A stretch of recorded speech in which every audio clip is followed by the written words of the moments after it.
if I told you that when your child buries their toys, they aren't just playing? They are telling you a secret they don't even have the words to speak yet. Your child's play isn't a break from learning. It is the most sophisticated biological mechanism ever designed to build a human brain. And if you don't know how to read this invisible language, you might be missing the SOS your child is sending you every single day. Boom! It crashed! Everyone is trapped! No one can get out! Loyam, honey, please, that's too loud. And look at this mess. Blocks are everywhere. Why don't you build a nice house instead? No, it has to crash. It has to. Why did Liam react so strongly? His brain is currently in a bottom-up integration phase. Liam is using aggressive play not to be bad, but to explore interpersonal power and autonomy. By crashing the trucks, he is testing what it feels like to have agency in a world where he is usually the one being told what to do. Sarah's brain reacted with a top-down correction because her own stress response was triggered by the noise. She sees mess. Liam sees a safe container to re-engage his stress response system and move messages from his emotional limbic system to his logical prefrontal cortex. Liam? What are you doing? The puppy will get lost in there. Put him in the basket. He has to hide. The big monster is coming and he needs to be safe. You can't see him. Liam is displaying a classic psychological theme. According to Helen Benedict's play themes, this often symbolizes a need for secrecy or a deep desire for safety from perceived threats. By hiding the dog, Liam is actually processing a feeling of vulnerability. This symbolic play is a massive cognitive milestone. Liam's brain is using dopamine to tag this experience as significant. If Sarah stops him, she breaks his flow state, which can actually impair his long-term ability to regulate emotions independently. Liam, we are leaving, now!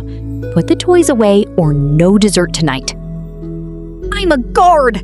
Guards don't move! You can't make me! I am your mother, and I said it's time to go! Why do you always make things so difficult? We've hit the peak. Sarah has entered a power struggle, which violates Liam's innate need for autonomy and competence. Liam is now performing a head taller than himself. In Vygotsky's zone of proximal development, Liam is using the guard persona to practice the very self-regulation he struggles with in reality. When Sarah threatens him, his cortisol levels spike, shutting down his logical brain and leaving him in a fight state. Sarah's hovering approach, trying to solve the problem with a command, communicates a message of incompetence to Liam's developing brain. To truly understand Liam and your own child, we have to move beyond the idea of bad behavior.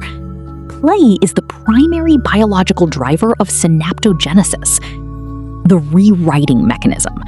When children repeat scary scenes, like a crash or a monster attack, they are rewriting the narrative. They are changing the ending from one of helplessness to one of mastery. The cost of play deprivation, if we keep protecting our kids by stopping their messy, aggressive, or weird play, we are creating a developmental catastrophe. Severe play deprivation is a significant predictor of adult depression, relationship fragility, and even antisocial behavior. The fertilizer protein. Joyful, self-directed play releases BDNF, brain-derived neurotrophic factor. This is literally fertilizer for the brain. Without it, the architecture of the prefrontal cortex, the part that helps them sit still in class or handle a breakup later in life, simply doesn't grow to its full potential.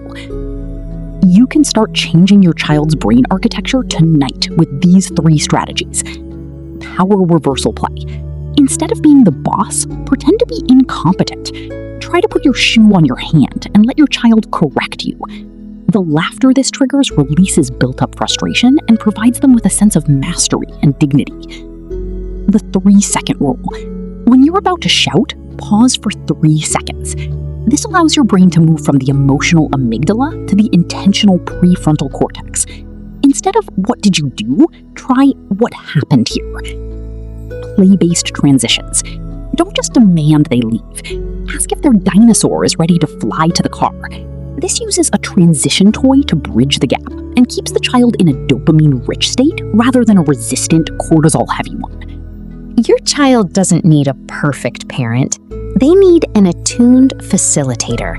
They need someone who realizes that when they are just playing, they are actually building the person they will become. Stop trying to control the play and start protecting it. Because when you protect their play, you protect their future. If this resonated with you, hit subscribe. And tell me in the comments, what is the weirdest thing your child does during play? Let's decode it together.